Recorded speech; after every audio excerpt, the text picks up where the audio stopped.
So I'd like to interrupt your viewing to apologize for the sheer length of time it took for me to get this dang video out. So many things happened in between now and then, but you know what? We're back. We're better. We're letting this thing out. Also, sorry my wig looks like the way that it looks like. I know my lace is lifting, but you know what? We're late and we're going and we had things to do and places to be and vaccines to get.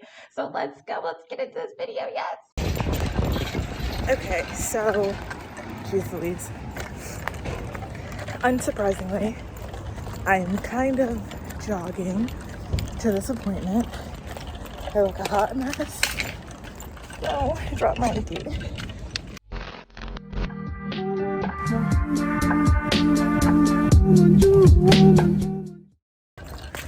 I'm running to this appointment because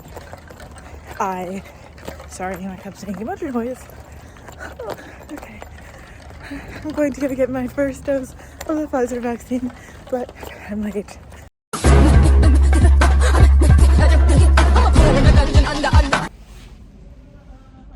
1, 2, 3. Relax, I got you back. Alright. Thanks.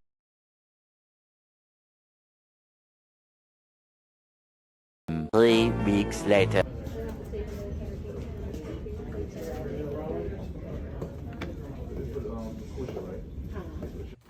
Alright, so it's 9:53, about 12 hours after I got my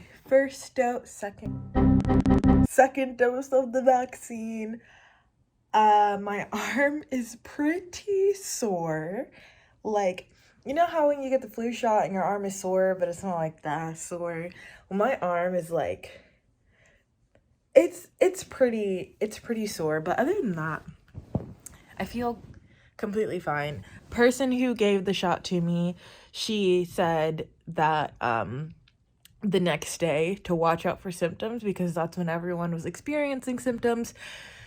So I will update you guys on how I feel in the morning.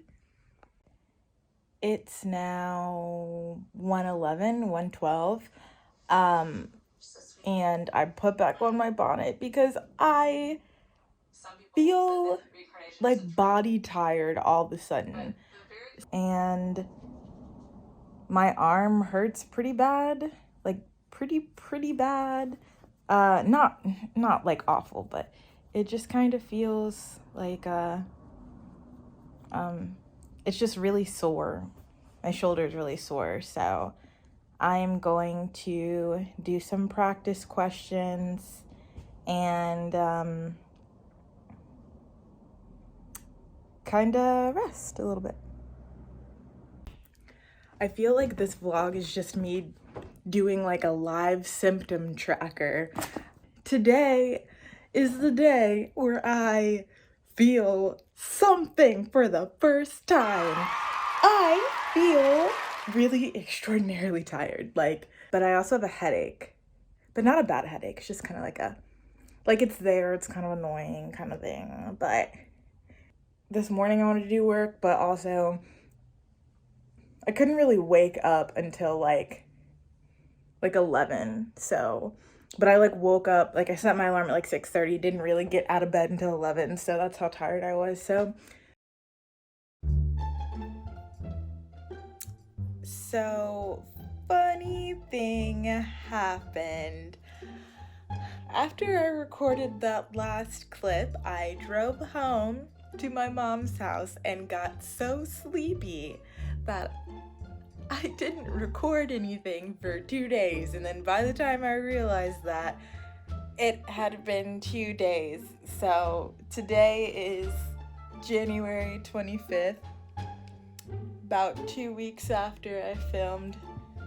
No, 11 days after I've gotten that second dose.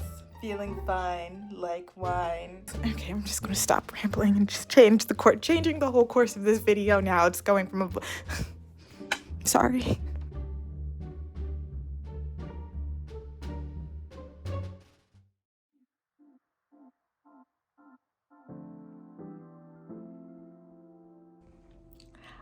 I know I look like a raccoon.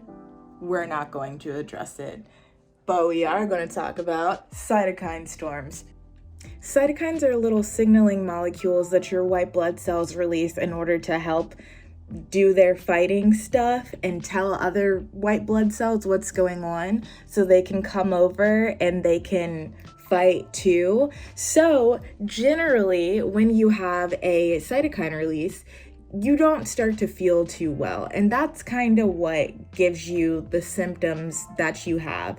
And if you're having a cytokine storm, then you have a ton of cytokines released at one time, and your body is just like, ugh, rather than being like, ugh. But in this situation with the Pfizer vaccine, or just vaccines in general, having a cytokine storm is normal and expected. So when you get that cytokine release, you're going to have some headache, fever, might feel like you're going to throw up, going to be super tired. So the reason why I didn't record on Saturday whenever I was recording originally was because I was probably just having a cytokine release, and my body was like, girl, please rest, please.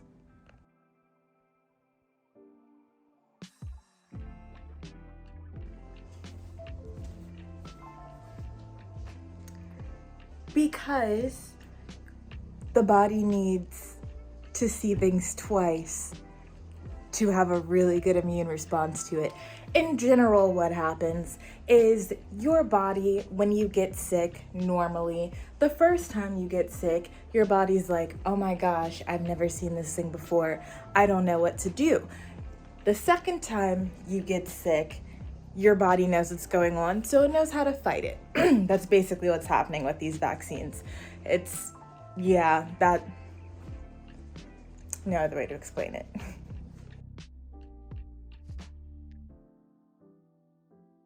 If you did just get one of the doses, you would have some efficacy with being immune, but it's only like 54% or something like that, versus the 95% that, I'm quoting Pfizer numbers right here, the 95% efficacy that's with 2 doses of it. So because we're aiming for, then, you know, I heard people died from it. I have not seen anything official saying that. Now, if you're one of those people who doesn't trust CDC, FDA, WHO data, then I don't have an answer to that question for you. I apologize. That again is another video for another day, maybe. I don't want to get attacked in the comments, so probably will not cover. I'm not going to talk about that. Hello, I was editing and realized that a a news report came out in between when I filmed this and when, like today, that was saying in Norway there are people who are really old and terminally ill who were experiencing the normal side effects from the vaccine, but because of their terminal illness and their age, they didn't tolerate it very well, even those normal side effects. So there's been 43 people who have passed away in Norway. I'm not sure. I'll put that in here when I actually fact check it. But yeah, so there are some people in Norway, but that's the only country where it's been a concern. But even them, they were saying that they expected people to die in between getting the vaccine and just stuff, because like that's what happens. People die every single day. Doesn't mean that they die from the vaccine. It's just like a caution. It's just a caution. Doesn't necessarily mean causality, causation. But what about long-term side effects? So something I didn't know until I started looking into all these clinical trial timeline things, and something I don't think a lot of other people know, is that long-term side effects aren't checked for until after the phase 3 trial ends. And when the phase 3 trial ends, you enter a phase 4 trial, which is after the drug has been approved for distribution into the population. And at that point is when long-term side effects are measured. Also, because mRNA vaccines have been studied for about 20 years now, they knew what to look for in terms of side effects. They just wanted to see if they were correct. And the side effects that they expected did pop up. It was nothing crazy. It was the cytokine storm stuff that I talked about before. But yes, you would have to wait for years and years and years because that's just normal in drug distribution.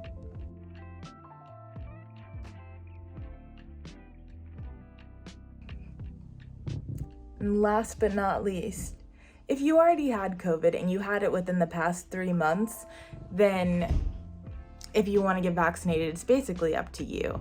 You could get vaccinated if you'd like, but what I've heard anecdotally just from people that I know who've had COVID recently and got vaccinated, they just had stronger side effects. Their side effects didn't last longer. They were just more intense than people who didn't have COVID.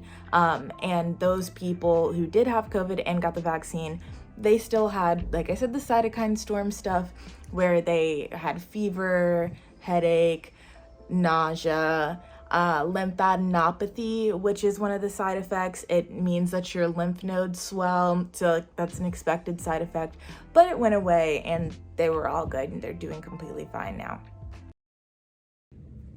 That ended abruptly. I realized I did not film an outro. So thank you for watching this video. If you've made it this far, subscribe. What are you missing? What does it cost you? Nothing. And I'm out here in the library hustling, studying, finishing this because I care about my subscribers, okay? So, bye.